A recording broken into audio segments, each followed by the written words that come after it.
आज क्रिसमस के मौका पर जो मूवी मैं आपके लिए एक्सप्लेन करूंगा उसका नाम है द ग्रिंच।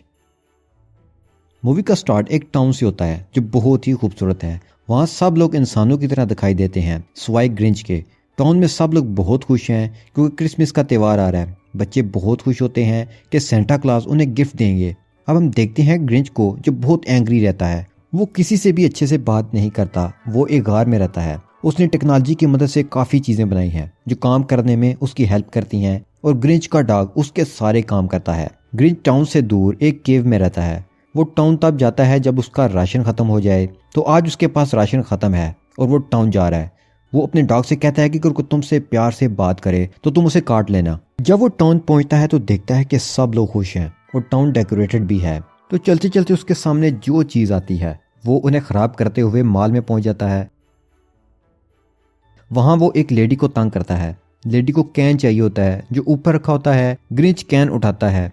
लेडी को लगता है कि उसने हेल्प की है मगर वो कैन को वापस रख देता है और जाते हुए रैक को हिला देता है। कैन नीचे गिर जाता है। ग्रिंच किसी की हेल्प नहीं करता। ग्रिंच को खुशी पसंद नहीं, ना ही किसी की हेल्प करना, ना ही किसी के साथ रहना। वो अकेला रहना पसंद करता है। वो दुनिया की खुशियों से बेजार है। फिर टाउन में हम एक बच्ची सिंडी को देखते हैं जो अपने दो भाइयों और मदर के साथ रहती है। उसकी मदर को घर का काफी काम करना पड़ता है। वो अपनी माँ से कहती है कि मैं सेंटा क्लॉज को लेटर लिखूंगी कि वो आपकी हेल्प करें। सिंडी जब लेटर लिखकर बाहर जाती है तो देखती है कि पोस्टमैन बहुत तेजी से जा रहा है। वो उसका पीछा करती है लेकिन वो बर्फ से फिसल कर नीचे गिर जाती है और ग्रिंच से टकरा जाती है। ग्रिंच को कहती है कि मेरा लेटर ढूंढ के दो। ग्रिंच को काफी गुस्सा आता है। वो कहता है कि तुमने ये लेटर सेंटा क्लॉज को लिखा होगा, तुम खुद उन्हें जाकर अपनी विश बता दो।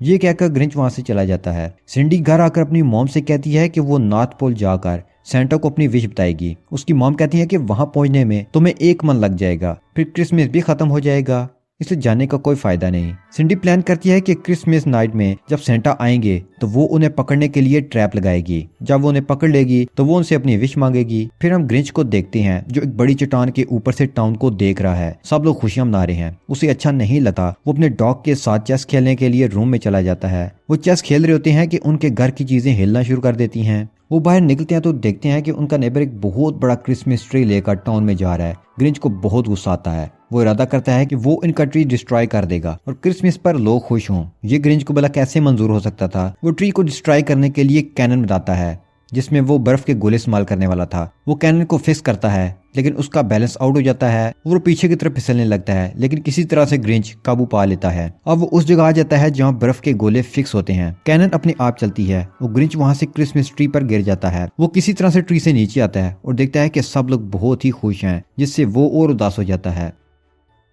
फिर फ्लैशबैक में हम ग्रिंच का पास देखते हैं। बचपन में ग्रिंच एक यतीम बच्चा था। जब क्रिसमस आती तो सब लोग खुश होते, एक दूसरे से प्यार करते, लेकिन कोई भी ग्रिंच को नहीं पूछता था। क्रिसमस पर वो सबसे ज्यादा दुखी होता था। फिर उसे सबसे बहुत नफरत होने लगी। उसके दिल में बहुत दर्द होता है और यही वजह है कि उसे ना तो खुशी पसंद है ना लोगों में घुलना मिलना। और अपने इस दर्द को कम करने के लिए वो सोचता है कि क्रिसमस नाइट वो सब बच्चों के गिफ्ट चुरा लेगा।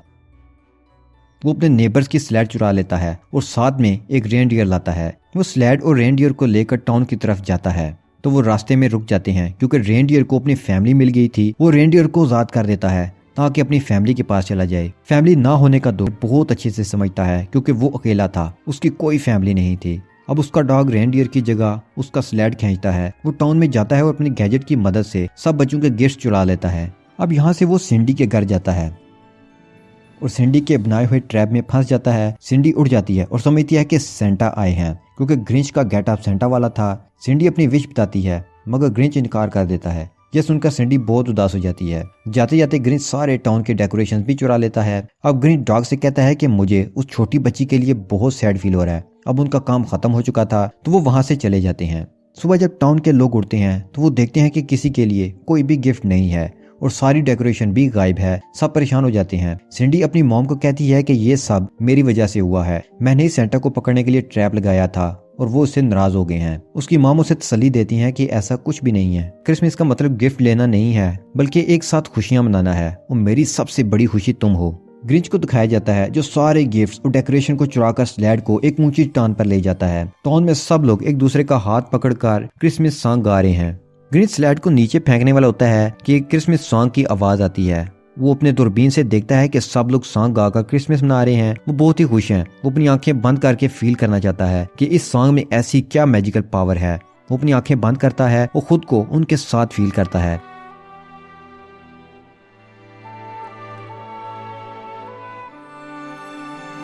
ग्रिंच इरादा करता है कि वो टाउन वालों को उनके गिफ्ट वापस करेगा और माफी भी मांगेगा। तो तभी उसका स्लेड नीचे गिरने लगता है, लेकिन वो किसी तरह से उसे बचा लेता है।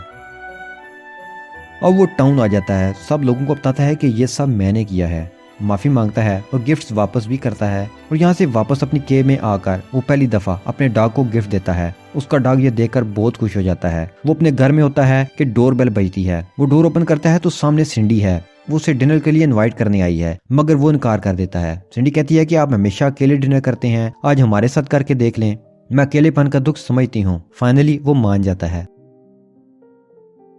जब वो सिंडी के घर जाता है तो उसकी माम उसका वेलकम करती हैं। वहाँ सब उसे बहुत अच्छे से पेश आते हैं, उसे केक काटने का बोलते हैं। तो ग्रिंच बहुत खुश हो जाता है। वो कहता है कि मैं इतने सालों से अकेला था, मुझे क्रिसमस से नफरत हो गई थी, बल्कि अकेलेपन से भी थी, जिससे मैं दुखी और परेशान था। लेकिन अब मुझे समझ आ गई है कि मैं अकेला नहीं हूँ। वो टाउन के लोगों की फ्रेंडशिप एक्सेप्ट कर लेता है और यहीं पर इस मूवी की हैप्पी एंडिंग हो जाती है। तो दोस्तों, साल के आखिर में क्रिसमस की ईव पर इस मूवी में ये मैसेज दिया गया है कि जिंदगी आसान नहीं है, इसमें मुश्किलात भी हैं। इनसे घबराकर हम अपने आप को अकेला समझना शुरू कर देते हैं और खुशी से दूर भागना शुरू कर देते हैं।